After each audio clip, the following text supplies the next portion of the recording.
Halo teman-teman, merujuk pada sensus penduduk oleh Badan Pusat Statistik pada tahun 2010, Indonesia memiliki sekitar 1.340 suku bangsa.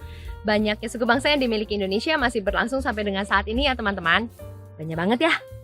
Kebayang, bahasa, budaya, agama di Indonesia pastinya banyak banget. Jadi tidak aneh jika kita sering menemukan banyak perbedaan yang ada di sekitar kita. Pastinya kalian memiliki teman sekolah, teman kerja, ataupun tetangga yang memiliki agama, suku, dan juga budaya yang berbeda dengan kalian, bukan? Itulah keberagaman dan keindahan Indonesia. Namun, tidak semua orang dapat menerima perbedaan yang ada sebagai keindahan. Banyak juga orang-orang yang menjadikan perbedaan sebagai sumber perpecahan. Perang Sampit, perang antara suku Madura dan Dayak, konflik agama Islam Kristen di Poso, Ambon, konflik aliran Syiah dan Islam Sunni di Sampang, Madura, diskriminasi terhadap keturunan Tionghoa merupakan contoh dari begitu banyaknya konflik yang terjadi di negara kita Indonesia. Seringkali konflik yang terjadi disebabkan oleh sikap intoleransi yang semakin merebak di masyarakat. Sikap intoleransi merupakan situasi di mana tenggang rasa menghilang. Tenggang rasa adalah sikap yang menghargai dan menghormati orang lain melalui ucapan, perbuatan, dan juga tingkah laku. Kejadian-kejadian intoleransi di dalam masyarakat dapat diakibatkan oleh adanya individu ataupun masyarakat yang menjunjung tinggi kelompoknya dan memandang rendah kelompok yang lain. Sikap intoleransi seringkali tidak manusiawi sehingga memicu konflik dan juga kebencian atas perbedaan yang ada. Seringkali intoleransi terjadi karena ketidaksepahaman atau ketidaktahuan. Seperti kata orang, tak kenal maka tak sayang. Teman-teman, setiap suku, agama, dan juga budaya memiliki ciri khasnya masing-masing yang ketika bergabung di dalam masyarakat, maka tidak mustahil dapat menyebabkan ketidaksepahaman.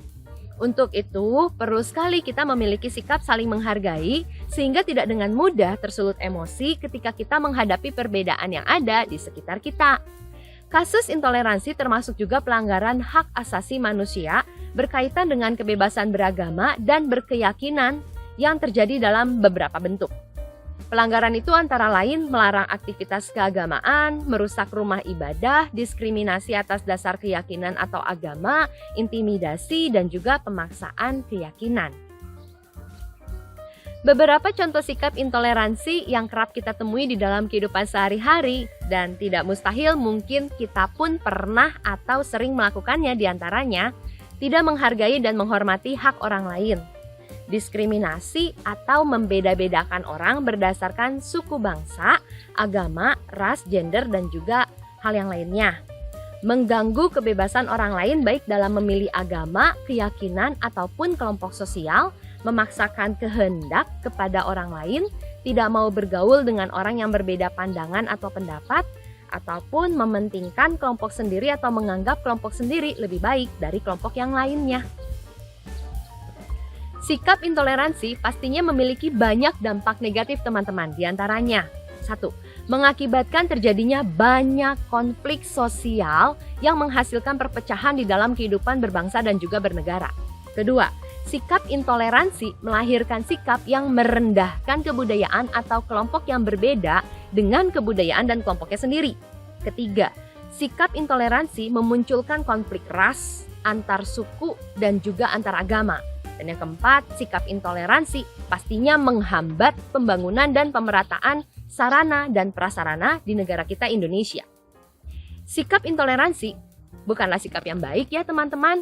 Sikap intoleransi yang menyebar luas di dalam masyarakat dan dilakukan turun-menurun telah memastikan bahwa pembangunan dan kemajuan masyarakat tersebut menjadi terhambat.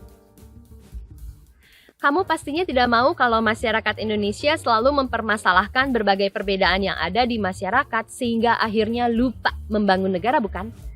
Untuk itu, sebagai warga negara Indonesia, kita perlu untuk memiliki sikap yang peduli terhadap lingkungan sekitar, tidak memaksakan kehendak kepada orang lain, mementingkan kesejahteraan masyarakat secara luas, tidak egois dan mementingkan hanya kelompok kita saja.